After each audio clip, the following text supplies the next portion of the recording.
Jæja, góða kvöldi, komið sæl og verið hjartalega velkomin á þennan fund Frelsiskirkjunnar. Ég heiti Sara Pálsdóttir og með mér Einar Gautur, maðurinn minn, og yfirskrift fundarins í kvöld í syninum eigum við lækninguna.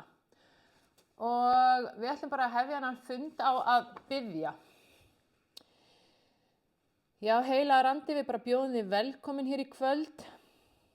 Við þökkum þér fyrir, heilagar andi, að þú ert hérna með okkur, þú ert á meðal okkar og með þínum guðlega yfirnáttúrulega krafti biðjum við þig að lækna í kvöld. Við biðjum þig að leysa, gera kraftavörk í lífi, hjörtum og líkömum og hugafari þeirra sem eru hér á fundinum og líka þeirra sem munu hlusta síðar á netinu. Við leggjum þetta allt í þínar hendur, Jesús, og við treystum þér og við trúum því að stórkostlegir hlutir sé að fara að gerast í líf okkar hér í kvöld. Í Jesú nafni. Amen. En eins og ég sagði áðan, þá yfirskrift fundarins í dag: í syninum eigum við lækninguna. Og kjarninn sá að Jesús Kristur læknirinn okkar. Og hann læknirinn okkar og Jesús vill lækna. Það ekki bara hans vilji að lækna, það hans eðli. Það það sem hann Það sá sem hann Þannig að í syninum, ekki heiminum, ekki okkur sjálfum, heldur í syninum eigum við lækninguna. Þannig að Jesús ekki bara sá sem getur læknað og vill lækna.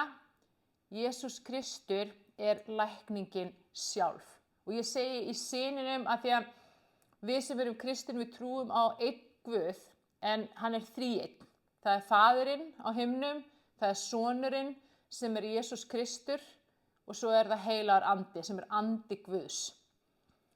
Og í Sálmi 103, 2. og 3. versi, rosalega fallegur sálmur og það segir: lofa þú Drottinn sála mín og allt sem í mér hans heilaga nafn. Lofa þú Drottinn sála mín og gleym eigi neinum velgjörðum hans. Hann fyrirgefur allar misgjörðir þínar, læknar öll þín mein, leysir líf þitt frá gröfinni, krýnir þig náð og miskun. Hann mettar þig gæðum og þú yngist upp sem örninn. Og þarna kemur bara strax fram hver Guð og hvað hann gerir. Hann læknar öll okkar mein. Hann leysir líf okkar frá gröfinni. Þegar við tökum á móti Jesú Kristi og veljum að játa hann sem drottinn, þá kemur andi Guðs og endurfæðir andan okkar og þá erum við leyst frá gröfinni. Þá förum við úr dauðanum inn í lífi, þetta eilífa líf sem að Guð lofar okkur, að þeir sem eiga, sem trúa á soninn.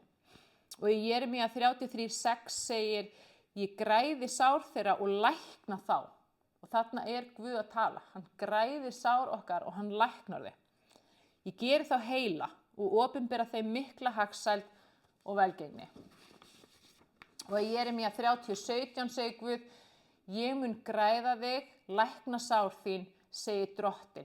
Og í 2. Mósebók 15. kafla 27. versi segir: ég drottinn, græðari þinn. Og í Jakobsbréfinu 5. kafla segir að trúarbænin muni gera hinn sjúka heilan og drottinn mun reisa hann á fætur. Biðji fyrir hvert öðru svo að þið verið heilbrigð. Þannig við erum að biðja fyrir hvert öðru svo við verum heilbrigð. Og Jesús Kristur, þegar maður rýnir í Nýja testamenti og í Guðspjöllin sem segja frá lífi Jesú Krist, þegar hann gekk í mannslíkama, jörðina, þá kemur svo skýrt fram hvernig Jesús læknaði alla. Hann læknaði alla og allir læknuðust. Og það segir í Matteus 4. kafla 23. versi: Jesús fór nú alla Galileu, kenndi í samkundum þeirra, predikaði fagnaðarerindið ríkið og læknaði hvers kyns sjúkdóm og veikindi meðal fólksins. Þarna segir einfaldlega að það skiptir ekki máli hvaða sjúkdómur þetta var, hvers konar veikindi þetta voru, Jesús læknaði þetta. Og í Matteus 8. kafla 16. og 17. versi það segir: þegar kvöld var komið, færðu menn til hans, til Jesú, marga haldnir voru illum öndum, illu andana rakan út með orði einu og alla þá sjúkir voru læknaðan. Þarna segir þetta bara. Alla sem voru sjúkir læknaðan. Og svo segir í 17. versi, orð Jesaja spámann átt að rætast, hann tók á sig mein vor og bar sjúkdóma vora. Og í Postulasögunni í 10. kafla 38. versi, það Pétur að tala og þar segir hann, sannlega skil ég nú að Guð fer ekki í manngreinar álit. Og það sem þetta þýðir er að Guð gerir ekki mannamun. Hann tekur opnum örmum hverjum þeim sem óttast hann og ástundar réttlæti hverrar þjóða sem er. Svo segir hérna, þetta er sagan Jesú frá Nasaret, hvernig Guð smurði hann heilugum anda og krafti. Hann gekk gerði gott og græddi alla sem djöfullinn undirokaði því að Guð var með honum. Aftur og aftur er Guð að segja okkur í orði sínu að Jesús, hann læknar alla. Að enginn var undanskilinn, enginn var of veikur, það var enginn sem var of langt genginn.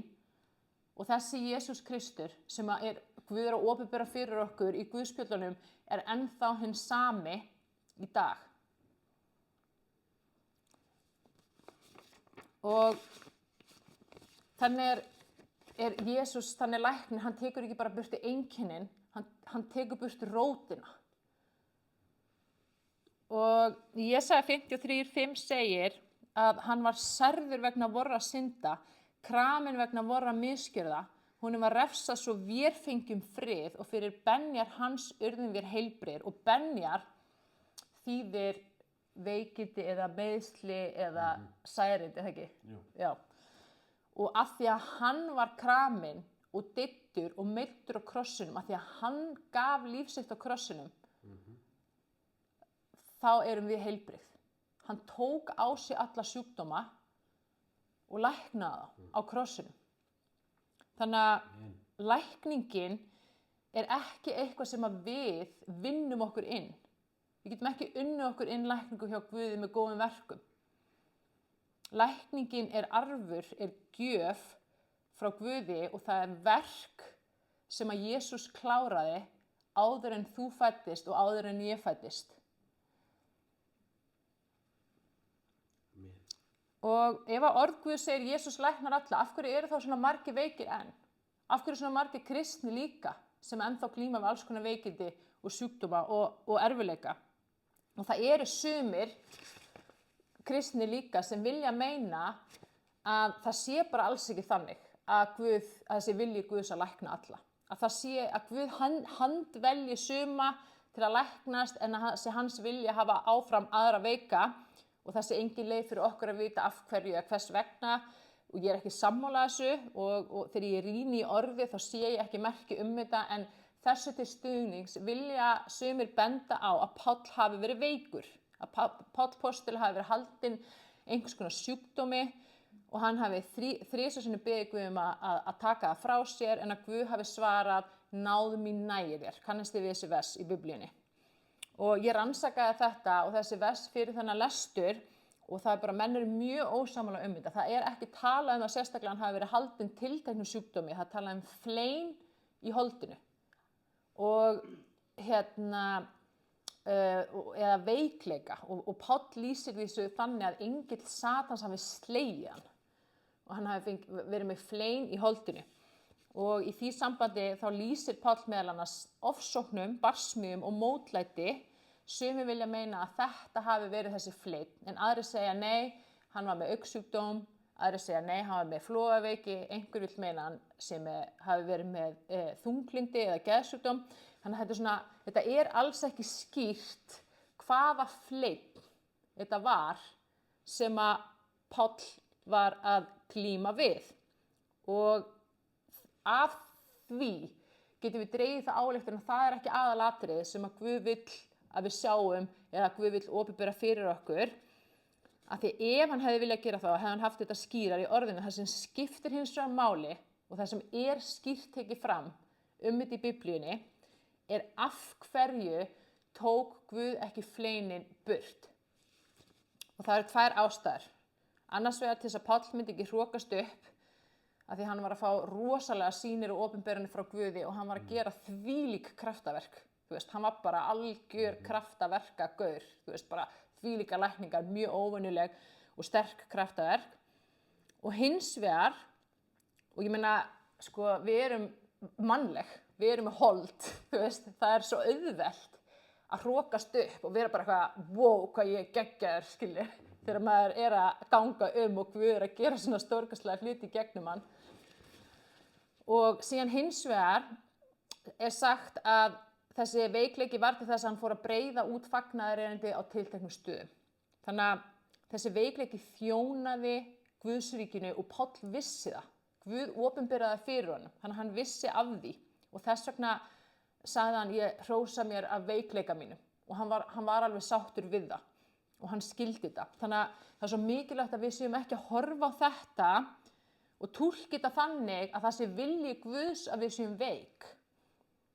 Þú veist, það er eins og að segja, 1000 læknuðust en 1 læknaðist ekki og ég ætla að horfa á hann eina sem læknaðist ekki og nota það sem sönnun fyrir því að ég muni ekki læknast. Við eigum að horfa á þess 1000 sem læknuðust og nota það sem sönnun fyrir því að við munum læknast. Og Biblían segir aftur og aftur og aftur, Jesús er læknirinn okkar og fyrir hans benjar erum við heil. Og það var verk sem Jesús vann þegar hann dó á krossi fyrir meira en 2000 árum síðan. Það hefur þegar átt sér stað. Og við eigum að trúa því í hjartan okkar að það sé vilji Guðs að lækna okkur, að það sé vilji Guðs að við séum heilbrigð, en það er fátt sem að blasir sterkar við í Nýja testamentinu og reyndar gamla líka, heldur en nákvæmlega þessi boðskapur. Jesús gekk hann læknaði fólk og hann predikaði fagnaðarerindið frelsun sálarinnar. Frelsun sálarinnar og eilíft líf í himnaríki Guðs og lækning er rauði þráðurinn í kristindóminu. Og við þurfum að hafa fókusinn þarna. Og þá spyrjum við okkur hvernig öðlumst við lækningu Jesú Krist, hvernig öðlumst við lækningu Guðs og þetta er eitthvað sem ég hef gengið sjálf í gegnum og ég ætla að lýsa því stuttlega á eftir síðar í lestrinum og það kemur fram í Biblíunni að trúin er lykillinn að lækningunni. Alveg eins og trúin okkar á Jesú Krist er lykillinn að hinu eilífa lífi í himnaríki Guðs. Samfélag okkar við Guð byggir á trú. Við þurfum að trúa til að öðlast allt það sem að Guð vill gefa okkur. Trúin okkar er krafturinn sem opnar fyrir kraftaverkakraft Guðs og blessun Guðs sama á hvaða sviði það er. Hvort sem það er heilsan okkar, fjárhagurinn okkar, fjölskyldan okkar, börnin okkar, makinn okkar og svo framvegis. Fyrir trú erum við hólpin, fyrir trú erum við heil og læknuð, fyrir trú erum við réttlætt. Og við getum spurt okkur, ef við þurfum að trúa til að komast inn í himnaríki Guðs og öðlast eilíft líf, af hverju ættum við þá ekki að þurfa að trúa til að öðlast lækningu Guðs? Það snýst ekki verk, þetta snýst trú. Og það er svo magnað að rýna í kaflana í Nýja testamentinu sem að fjalla Jesús þannig gekk og læknaði, hvern hann gerði það, hver var aðdragandinn, hvað sagði hann, hvað var að gerast hjá manneskjunni sem læknaðist og svo framvegis.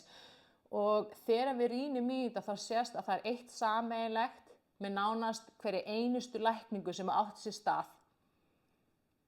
Og öllum þessum lýsingum í Biblíunni þegar Jesús gekk og læknaði og það var eitt sem að Jesús Kristur nefndi umfram allt annað þegar hann gekk og læknaði, kraftaverka læknaði fólk og það var trú einstaklingana, það var trúin þeirra.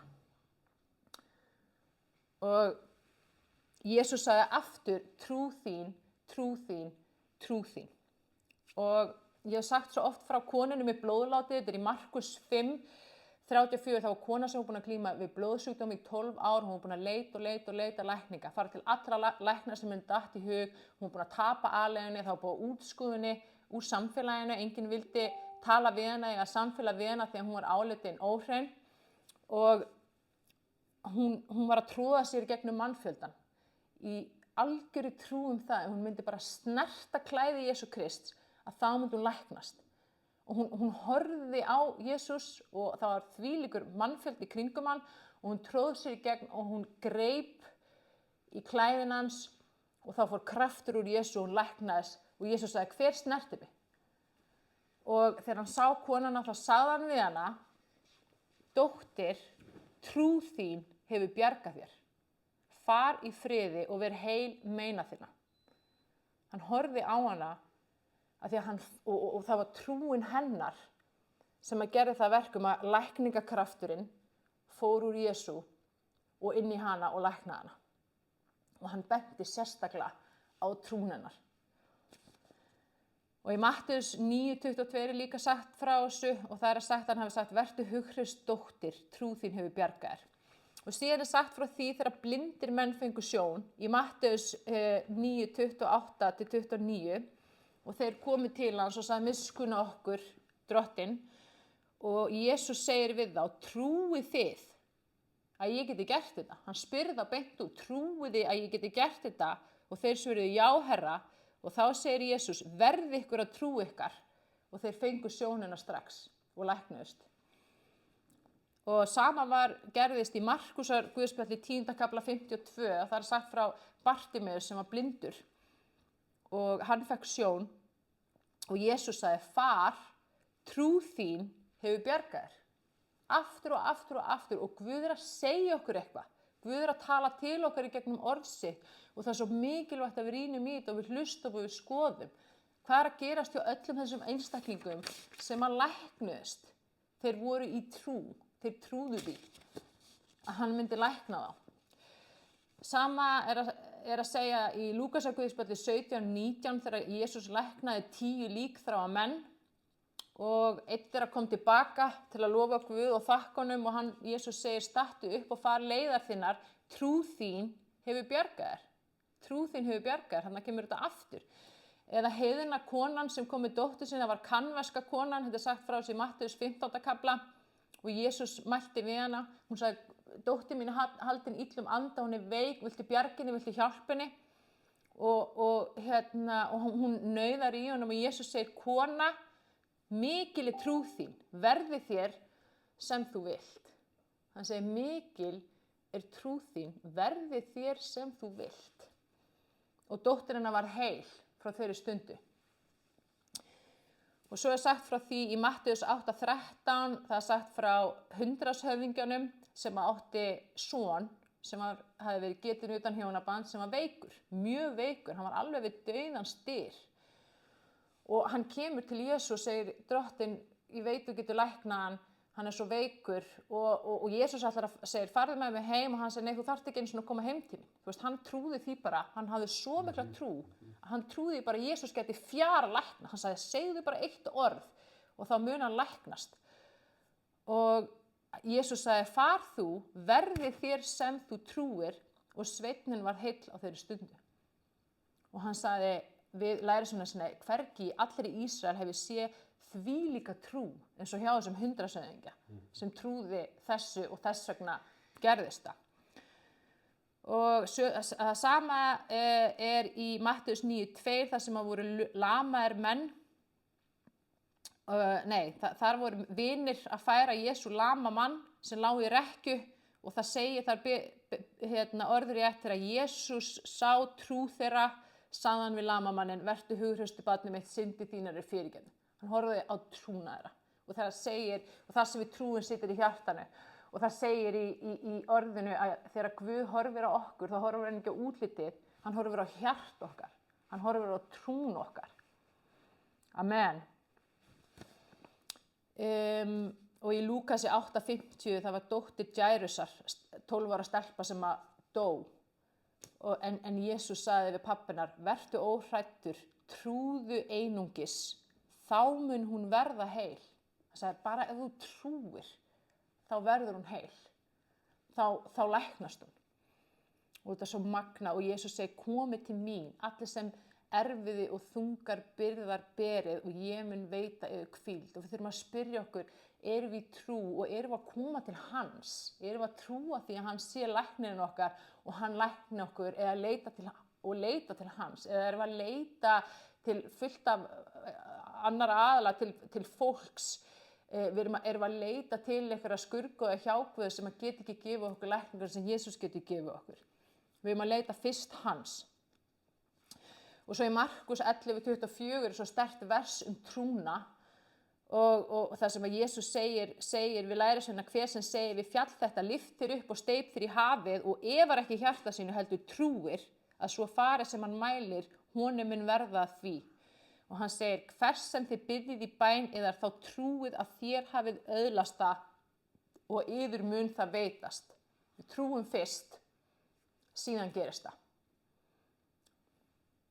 Og við getum spurt okkur hvað trú og trú skilgreind í Hebreabréfinu í 11. kafla, 1. versi og það segir að trúin sé fullvissa það sem menn vona, sannfæring þá hluti sem ekki auðið að sjá. Trú fullvissa eitthvað sem við vonum og von í Biblíun ekki bara vonað eitthvað gott gerist.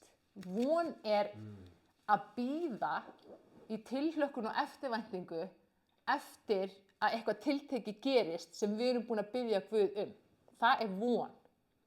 Það er von. Og trú fullvissa, bara fullvissa í hjartan. Ég bara veit að þetta fara að gerast. Ég veit að ég á þetta. Ég veit að ég á lækninguna. Ég veit að þetta er að fara að gerast. Og við erum sannfærð eitthvað sem ekki auðið að sjá. Við þurfum ekki trú til að trúa einhverju sem við sjáum nú þegar hérna í umhverfinu okkar. En við þurfum trú að sjá eitthvað sem ekki nú þegar orðið í þessari efnislegu veröld og það segir að þessi efnisleg heimur skapaður úr hinum ósýnilega heimi. Og trúin okkar verkar þar, heilagur andi starfar þar í þessum ósýnilega heimi. Og þetta er það sem segir hérna einmitt í 3. versi í Hebreabréfinu. Fyrir trú skiljum við að Guð skapaði heimana með orði sínu og að hið sýnilega var til af hinu ósýnilega. Þannig að við lifum í ósýnilegri veröld sem að stundum kölluð andleg veröld eða andaheimur eða orkuheimur, þar sem allt orka eða kraftur og trúin okkar orka kraftur sem að skapar. Og þegar við trúum og við biðjum að þá gerist eitthvað í þessum orkuheimi sem að gera það verkum að það verður að raunveruleika í þessari efnislegu veröld líka. Það að fylgja mér. Amen. Og það segir hérna í 5. versi að það sé ógerlegt að þóknast Guði án trúar af því að sá sem vill nálgast Guð verður að trúa því að hann sé til og að hann umbuni þeim sem leitas. Og þarna verður að segja, við þurfum að trúa því að Guð sé til, taka á móti Jesú, og við þurfum að trúa því að Guð gef okkur það sem hann lofar okkur þegar við leitum til hans. Að því eingöngu þannig getur hann veitt okkur það. Ef við erum í vantrú, þá lokum við fyrir Guð og hans kraft.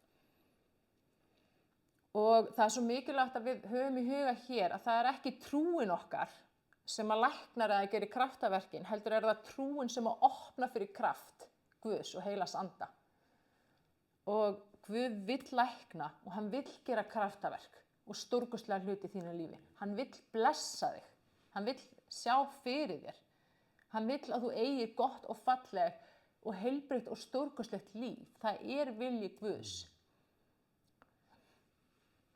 Og þá getum við spurt okkur, en hvað ef ég hef ekki trú? Hvað ef bara í bullandi vantrú? Ég var einu sinni þannig, þegar ég byrjaði að fara fyrst í aðsendingin, ég bara trúði ekki á Guð. Ég bara trúði ekki á Guð. Ég bara hafði enga trú á Guð í hjartanu. Og fólk var að tala um að ég þurfti að trúa aðri mátt að við þurftum að trúa því að aðri máttur geti gert okkur andlega heilbrigða ný og ég var að reyna og ég bara vissi ekki hvernig ég geti trúa einhverju sem ég tryði ekki. Og ég trúði því að ég væri veik. Ég trúði því að ég væri sjúkdómsfórnarlamb, að ég væri geðveik, að ég væri með ónýtt bak og ónýttan líkama.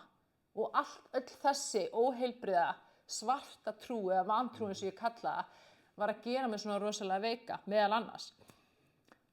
Þannig og ef við erum að spyrja, hvað ef ég trúi því bara ekki að Jesús sé læknirinn minn? Hvað ef ég trúi því ekki að heilagur andi geti læknað mig? Og það er mikilvægt að við áttum okkur á því að trú ekki tilfinning, trú ekki ósk, trú ákvörðun og val sem að við tökum í okkar hjarta. við ákveðum að trúa og við veljum hverju við ætlum að trúa. Og í því getur falist að við þurfum að segja, Jesús, mér er sama hvað líkami minn segir, mér er sama hvernig mér líður eða hvað tilfinningar minn er að segja mér, ég trúi þér og þínu orði, umfram það. Amen. Amen. Við veljum að trúa orði Guðs því að orð Guðs er sannleikurinn og sannleikurinn mun gera okkur frjáls. Og það segir í Biblíunni, Jesús er orðið. Þannig að orð Guðs og Biblían er svo mögnu blessun til okkar. Það er opinberun á því hver Guð er, svo við getum þekkt hann, svo við getum tekið á móti hans loforðum og hans lækningu í trú. Það segir í orðinu að Guð sendi orð sitt og læknaði þá. Hann læknar okkur með orðinu sínu. Og við verðum að lesa í Biblíunni til þess að þekkja Guð og til þess að geta tekið á móti hans blessun. Og þannig tökum við ákvörðun að trúa og byggjum Jesú að gefa okkur trú. Byggjum Jesú að hjálpa okkur að trúa. Við ætlum að gera þetta í hugleiðslubæninni á eftir. Amen. Og mér langar að segja aðeins stuttlega frá því hvernig það gerðist að Jesús læknaði mig á sínum tíma. Þegar ég glímdi við rosalega mikil og erfið veikindi, ekki bara fíknisjúkdóm, heldur líka átröskun og rosalega kvíða, ofsakvíða og brotna sjálfsmynd og síðan svona aðeins og síðari árum fór ég að glíma við króniska verki og síþreytu, mjög mikla þreytu, ég var alltaf þreytt. Og í þessum veikindum og þessum niðurbroti og þessum ótta og þessum kvíða, þá fann ég Guð. Og síðan einhverjum árum seinna þá fann ég Jesús þegar ég var að leita að lækningu. Og Jesús hann lýsti upp myrkrið og tók í burtu sársaukann og hreinsaði mig af þessum sjúkdómum. Og hann gaf mér líf. Hann gaf mér ekki bara eilíft líf sem ég á himnum, sem ég geng að vísu þegar ég veit að ég fer hérna frá jörðinni. Við sem erum kristin, okkur getur hlakkað til að deyja. Við óttust ekki dauðan. Okkur getur hlakkað til. Og við getum veltið fyrir okkur hvort við ætlum að fara á hestbak í himnaríki eða hvort við getum fengið okkur nautasteik með Jesú eða hvað við ætlum að gera þegar við komum inn í himnaríki.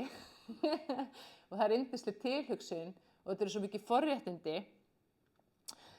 En Guð vill líka að við eigum gott líf hérna á jörðinni, ekki bara í næsta lífi. Og þess vegna er svo mikilvægt þess að maður lesi í orðinu. Og það var ekki þannig að Guð skyndilæknaði mig svona á einu augabragði eins og hann gerir oft og getur gert. Heldur, opinberaði hann fyrir mér smátt og smátt hvað það var sem var að gera mig svona veika og hvað ég þyrfti að gera til að fá frelsi frá því. Og það kom algjörlega í beintengt eftir að hann mætti mér í hugleiðslu, ég frelsaðist, ég sá hann, þá byrjaði ég að trúa hann, ég frelsaðist og þá byrjaði lækningin. Það var bara þá sem að lækningin byrjaði. Og þannig að leiddi hann mig skref fyrir skref í gegnum þetta á nokkrum mánuðum, þá var ég heil. Og það fyrsta sem að Guð gaf mér í þessari vegferð, það var trú. Það var trúin á hann, en líka svona óbilandi seiga trú að ég myndi læknast. Að ekkert væri ólæknandi, að ég geti læknast af þessum kvíða, að ég þyrfti ekki að lifa með þessu út mitt líf eða vera alltaf með eitthvað svona kvíða skugga yfir lífinu mínu. Að það væri hægt að fá algjört frelsi frá þessu læknast. Þannig að þessi fullvissa í hjartanu kom og svona sannfæring lækningu og ég veit að í dag af hverju Jesús skyndilæknaði ekki mig mikið. Hann vildi gera þetta skref fyrir skref með mér af því að hann vildi sýna mér og opinbera fyrir mér af hverju ég hefði verið svona veik. Og það var ríkur tilgangur að baki því. Og það voru 3 rætur sem að Guð opinberaði fyrir mér maður væri að valda þessum veikindum mínum. Og ég vann daglega, alla daga, og hvernig einsta degi, ötulega með Guði í að fjarlæga þessar rætur og þá læknaðist ég. Þá læknaði Guð mig. Og fyrsta rótin var nákvæmlega hvernig ég sá sjálfa mig, líkama minn og heilsuna mína. Hvernig ég trúði mig, þetta samband sem ég átti við mig og hversu svart og óheilbrigt og vont það hafi verið og Guð opinberaði fyrir mér að ég hefði hatað sjálfa mig, hafnað mér, að ég var uppfull af vantrausti sjálfur mér, vantrausti öðru fólki og það skapaði óöryggi og ótt og kvíða innra með mér og ég vantrausti líka líkamannum mínum og heilsunum minni og ég var með heilsukvíða, ég var alltaf að óttast og vantrausti heilsunum minni og óttast það að ég væri að veikjast og fá sjúkdóma og ég myndi enda sem öryrki, eitthvað hræðilegt væri að fara að gerast. Og ég hafði lagt á sjálfum alveg rosalega óheilbrigða ábyrgð þar sem ég trúi því í hjartanu að ég bæri bara ábyrgð á öllu og öllum og öllum heiminum og að ef eitthvað gerðist þá var það alltaf einhvern veginn í mínu huga mér að kenna eða eitthvað slæmt gerðist þá hafði ég einhvern veginn gert eitthvað eða sagt eitthvað sem hafði haft þar afleiðingar að það slæma gerðist eða fylgja mér til óheilbrigð ábyrgð, býr til meðvirkni, ofhugsanir og síþreytu. Og allar þessar hugsanir, þessar ofhugsanir voru að dreina orkuna mína og gera það verkum að ég gat ekki sofið. Neikvætt sjálfsniðrif, sjálfsfordæming og sjálfsásökun, þetta er algjört eitur, þetta er eitrað hugafar og við verðum að stíga út úr þessu, ef við ætlum að læknast. Við getum ekki verið í ofbeldi gagnvart sjálfum okkur og verið heilbrigð. Það fer ekki saman. Og ég var með svipu á líkamannum mínum og ofboðslega ósanngjörn og hörð við hann var aldrei nógu grannur, aldrei nógu góður, ekkert sem hann gerði var nóg, ég var aldrei ánægð með hann og hann bara fylltist af myrkri og mannlegan og ég bara byrjaði að fá króníska verki og átröskun. Og ég sá sjálfa mig svo neikvætt og svo skakkt en af því að ég trúði þessu í hjartanu sjálfa mig þá var þetta minn raunveruleiki. Þú getur verið með mannesku sem grindhoruð eins og beinagrind með átröskun en manneskjan lítur í speil og hún sér sjálfa sig sem feita. Og þetta af því að hún trúir því í hjartaninu og þú sérð ekki það sem þú sérð með augunum, þú sérð það sem þú trúir í hjartaninu. Og það það sem Guð að var að opinbera fyrir mér, hvernig við sjáum okkur sjálf, hverju við trúum okkur sjálf, það mótar allan okkar raunveruleika. Amen. Og það var ekki ástæðulausu að þegar Páll postuli, áður en hann var postuli, þá var hann sleginn blindu í 3 daga, kannistu við þetta, eftir að Jesús mætti honum á veginum á leið til Damaskus. Og Páll var sem sagt að fara á leið til Damaskus, að fara að ofsækja og fangelsa kristna menn. Og hafði einhvern spáð í þessu, af hverju var hann sleginn blindu í 3 daga, þarna á leiðinni. Og ég var að biðja og hugleiða og ég fann að Guð var að koma með opinberun til mín þegar ég var undirbúin að lestur og hann var sleginn blindu og Guð tók af honum sjónina af því að Páll sá allt skakkt og ranglega og hvolfi. Hann sá kristna menn sem ansetna djöflinum í skelfilegri uppreisn gegn Guði og það væri hans lífsköllun að stöðva útbreiðslu fagnaðar erindisins og hann var sko tilbúinn að fremja illkvittin óhæfu verk og ofbeldi til að koma þessari lífsköllun sinni til leiðar. Að fylgja mér. Hann var blindaður af myrkrinu og Páll trúði því að hann væri að vinna verk Guðs en hann var að vinna verk djöfulsins. Og þegar Páll sér Jesús, þá sér hann ljósið. Það sagt frá því að kom svona skert og bjart ljós. Hann sá ljósið og hann blindaðist algjörlega í 3 daga. Og í þessa 3 daga var hann algjörlega upp á náð og miskunn Guðs kominn og hann var leiddur til kristins manns sem var einmitt maður sem að Páll hafði ætlað að ofsækja og fangelsa, sem hann lagði hendur yfir Pál og Pál fekk nýja sjón. Hann fekk sjónina sinna algjörlega tilbaka, en það var ekki sjónin sem hann hafði haft áður, heldur var það ný sjón. Og þegar hann sá á ný, þá var hann gerbreyttur maður og hann sá sjálfan sig, Guð, köllunina sína og alla aðra menn og allt annað á allt annan máta heldur hann hafði séð áður en hann var sleginn blindinni. Amen. Og Páll var einn öflugasti boðberi fagnaðar erindisins sem hefur nokkuð tíma verið til og í rauninni ennþá í gegnum orð Guðs. Þannig að hvernig sérðu sjálfa þig? Hvernig sérðu Guð? Hvernig sérðu aðra menn? Páll var klárlega ekki að sjá Guð í réttu ljósi fyrst hann trúði því áður að það hefði verið vilji Guðs að ofsækja kristna menn og beita ofbeldi til að stöðva það, en að því hann trúði því og sá það þannig, þá var það hans raunveruleiki. Og ef við erum að sjá skrattan í hverju horni, þá þurfum við að setjast niður með Guði og biðja og hugleiða og tala við Guð. Og ef við erum stöðugt að sjá veikindi, sjúkdóma, áföll, erfiðleika, þrengingar, myrkur, tala jafnvel það, hugsa það, verðum við að setjast niður með Guði og vinna í okkar hugafari, vinna í því sem við erum að segja og hvernig við sjáum hlutina. Og Guð segir, skoðaðu hjartað þitt, hvað ertu að tala, meir en allt annað. Hvar eru hugsanir þínar, dagsdaglega og á hverju? Og þegar þú hittir kunningut á götu, hvað ertu að tala? Þegar þú hringir í foreldræðina eða börnin þín, hvað ertu að segja við þau?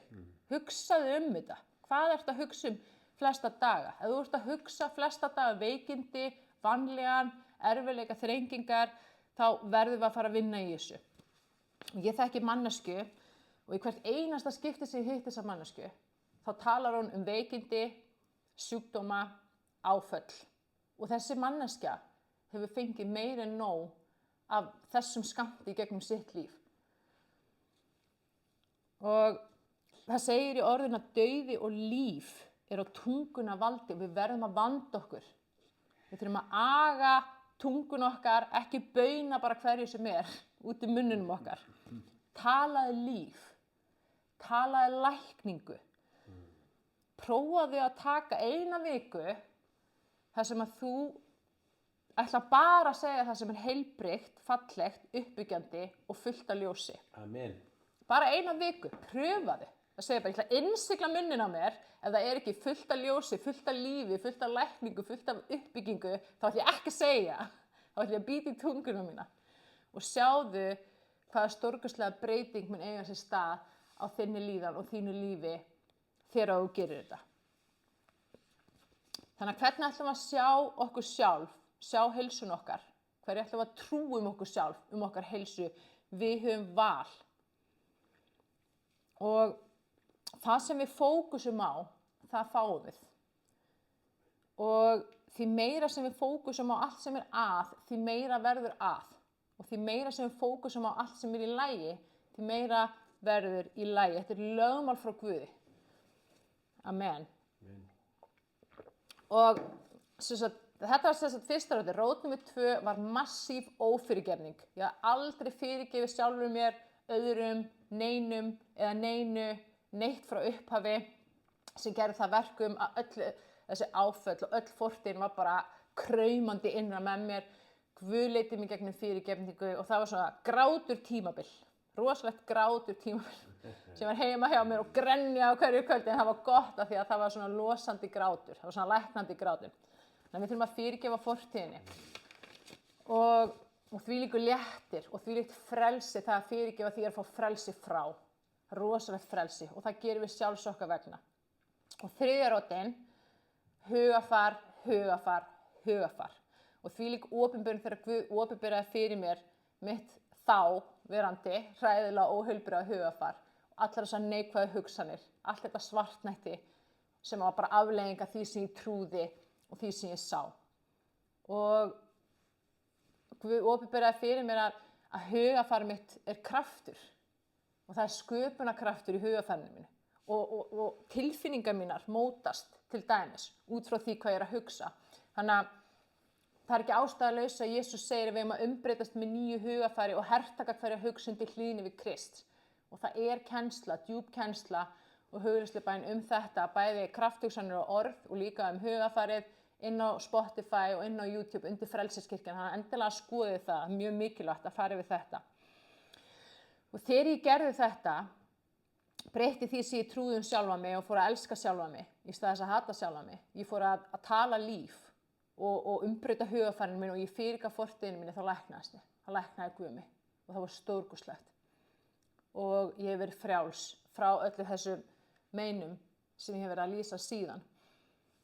Og þannig að kjarnin í þessu Jesús læknirinn og lækningin, þannig að lækninguna eigum við nú þegar í syninum. Við þurfum ekki að rembast eða reyna að sanna eitthvað að vinna okkar hana inn, við getum bara tekið við henni núna. Okkar partur að trúa og lesa í orðinu. Lesa í orðinu og læra þannig að þekkja Guð og hlusta á Guð. Jesús, hann fer ekki manngreiningarálit, hann velur ekki sér hópa, hann velur ekki hæfa hópa, hann svarar bæn og trú. Og þegar við komum til hans í trú, þá bænheyrir hann okkur. Lækningin átti sér stað þegar Jesús dó á krossinum. Hún þarna. Við þurfum að taka við henni í trú og við þurfum að ákveða að það sem að Guð segir okkur í orði sínu, að það sé okkar raunveruleiki, jafnvel þótt að það rími ekki við kringumstæðurnar okkar í efnisheiminum, eins og þær eru núna. Ef að Guð segir A, en kringumstæðurnar segja B, Guð segir, fyrir mína bennir ertu heil eða heill, en líkaminn segir, ég að drepast, þá þurfum við að ákveða hverju ætlum við að trúa. Abraham trúði og það var reiknað honum til réttlætis. Jafnvel þegar Guð hafði sagt við Abraham eitthvað sem var algjörlega líkamlega, efnislega ómögulegt, þá trúði Abraham Guð samt. Og við lifum í þessum efnislega heimi sem svo hverfill, sem svona nánast bara eins og svona tálsinn. Og þessi efnislega heimur mótast bara út frá því sem við trúum, hugsum og segjum. Og þegar Jesús risti 12 ára dóttur Jairusar upp frá dauðum og allir sögðu við hana, heyrðu, vertu ekki ómagaður, hún dáin, þá sagði Jesús nei, hún sofandi. Þannig að ef við erum að trúa því að við séum veik, að það sé eitthvað að okkur, að það sé eitthvað að meltingun okkar, líkamannum okkar, að líkamann sé óheilbrigður, vanlíðaninni, greiningunni sem við höfum fengið, fremur heldur en orði Guðs, þá erum við að hafna því sem hann vill gefa okkur og segja nei, þetta minn raunveruleiki. Frekar en það sem Guð að segja mér. Við veljum okkar raunveruleika. Og við getum sagt, já, en mér líður bara svo rosalega illa, mér er svo illt, en orð Guð segir að Jesús bar alla þessa sjúkdóma og fyrir hans bennir urðum við heil. Þannig að hverju ætlum við að trúa? Hvað ætlum við að segja og hvað ætlum við að hugsa? Og ég fengi að reyna þetta svo áþreifanlega á mínu eigin skinni. Ég veit að þetta satt. Í orðinu segir walk by faith, not by sight. Við að ganga í trú en ekki samkvæmt því sem við sjáum inn í þessari efnislegu veröld. Við að horfa á Jesús, ekki á kringumstæðurnar okkar, ekki á líkamann okkar. Við ekki að gera líðan okkar eða tilfinningar okkar að hjá Guð í lífun okkar og leyfa því stjórna.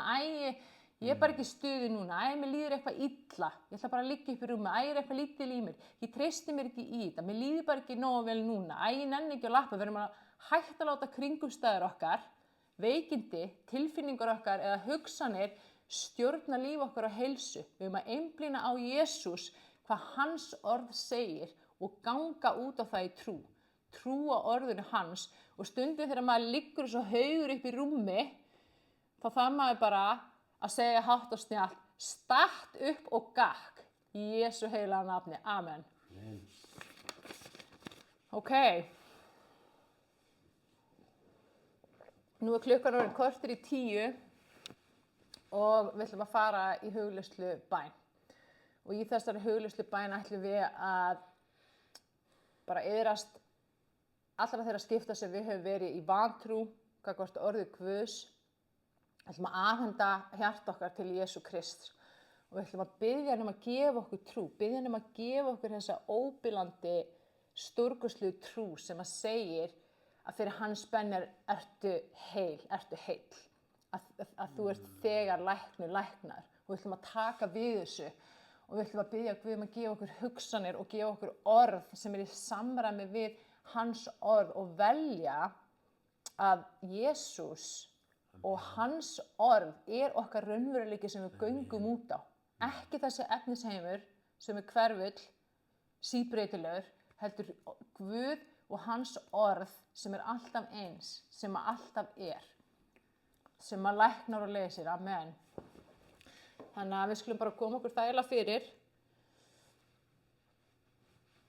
Svona. Og hvort sem við sitjum eða liggjum, hvort tveggja er í fínu lagi. Og þegar þú ert búin að koma þér þægilega fyrir, þá ætlum ég bara að bjóða þér að draga djúpt inn andann. Og þegar þú blæst frá, þá bara leyfir þér að fara inn í djúpa þægilega slökun og lokar augunum. Og þú bara setur fókusinn á Jesús.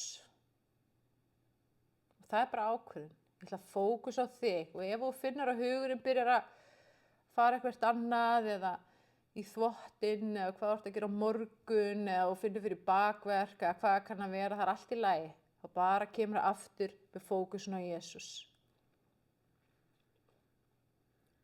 Og ég ætla að leggja þessa hugleiðslu og bæn í þínar hendur, Drottinn. Í Jesú nafni legg ég alla sem eru hér að hlusta í þínar hendur. Og ég þakka þér fyrir heilagar andi að þú ætlar að lækna. Að þú ætlar að setja lækninguna þína inn í hjart okkar, sál og líkama og huga.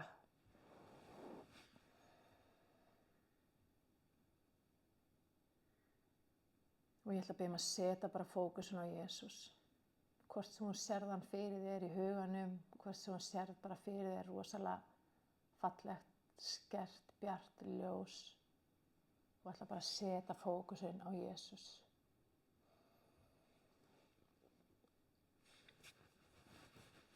Og ég ætla að biðja og þetta virkar þannig að ég fer svona með bæn og ef þú vilt þá getur þú endurtekið þessa bæn annarkvort uppátt eða bara í hjartanu þínu og gert hana að þinni.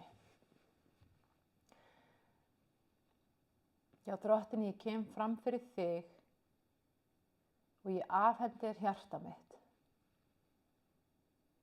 Í Jesú nafni afhendi þér allt sem ég trúi, allt sem ég hugsa, allt sem ég segi. Í Jesú nafni lyfti ég þessu upp til þín og ég þakka þér fyrir að þú hefur læknað þetta. Að þú fyllir hjarta mitt af þinni trú, af þínum hugsunum og af þínu orði.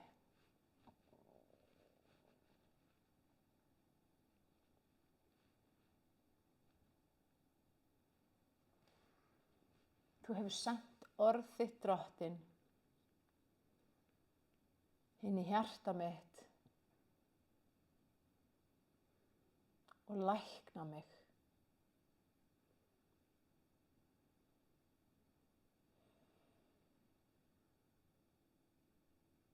Takk, Jesús, að fyrir þínar benjar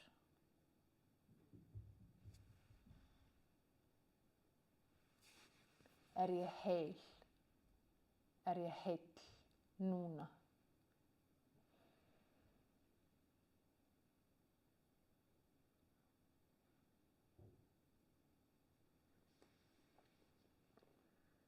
Og ég bið þig, Jesús,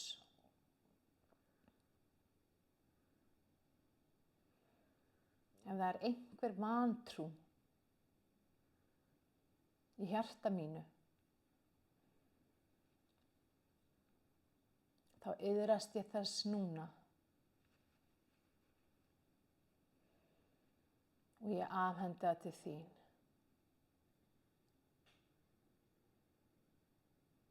Auktu mig trú.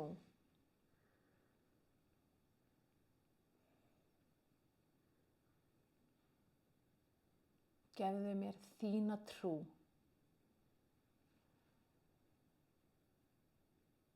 Sem er stórkostleg. Guðleg trú.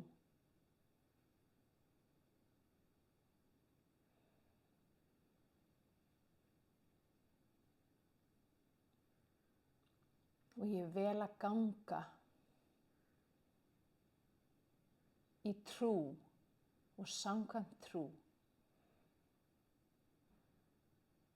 en ekki samkvæmt því sem ég sé.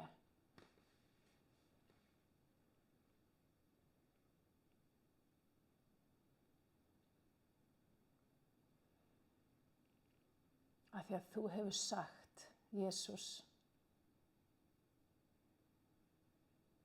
vertu heil, vertu heill. Þá erum við heil.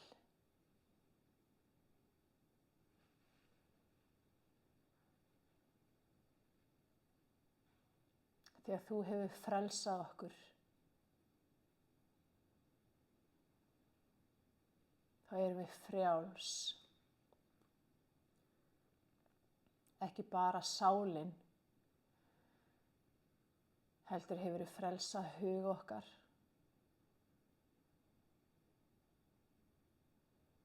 Þú hefur frelsað hjarta okkar.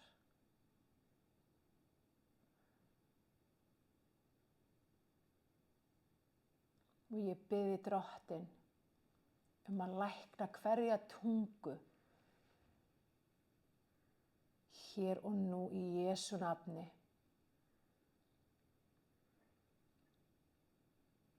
Þannig að hver tunga mæli eingöngu það sem blessar, sem lífgar, sem læknar, sem lyftir upp og sem elskar.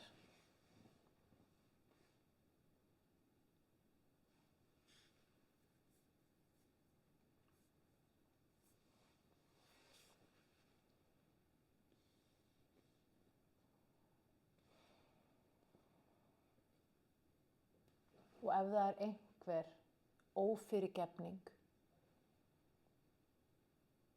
í hjarta mínu, Drottinn, þá kem ég fram fyrir þig og ég iðrast og ég afhendi það allt til þín.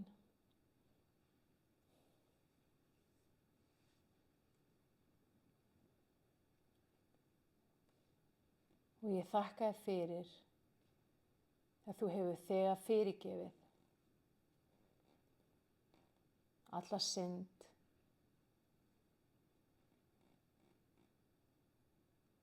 alla þrengingu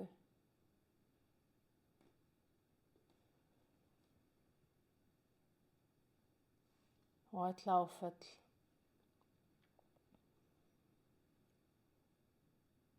Og ég bara afhendi þér fortíðina mína.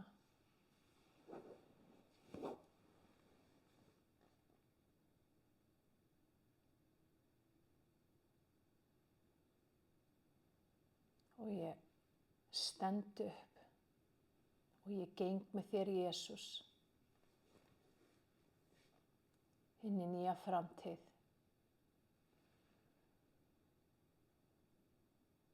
Framtíð sem er björt,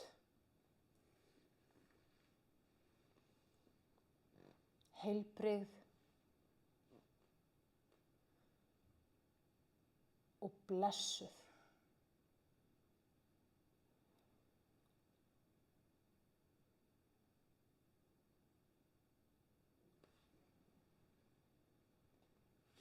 Og ég vel að trúa því, Jesús,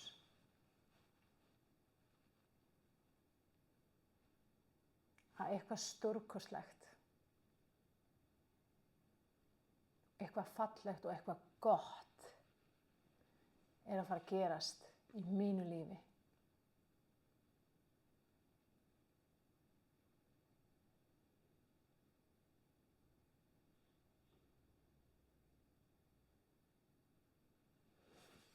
Og ég þakka þér fyrir blessunina.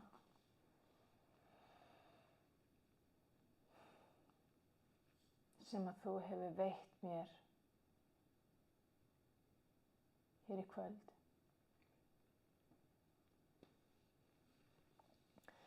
Nú ætlum við að taka bara svona 2 mínútur í hljóðastund þar sem að mér langar bara til að biðja fyrir ykkur. Ég ætla bara að biðja heilagan anda að biðja núna í gegnum mig.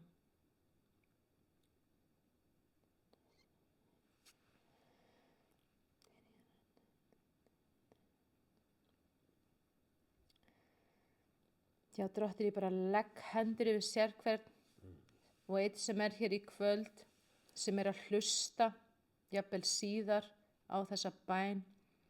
Og í Jesú nafni segi ég, þú ert heil, þú ert heill.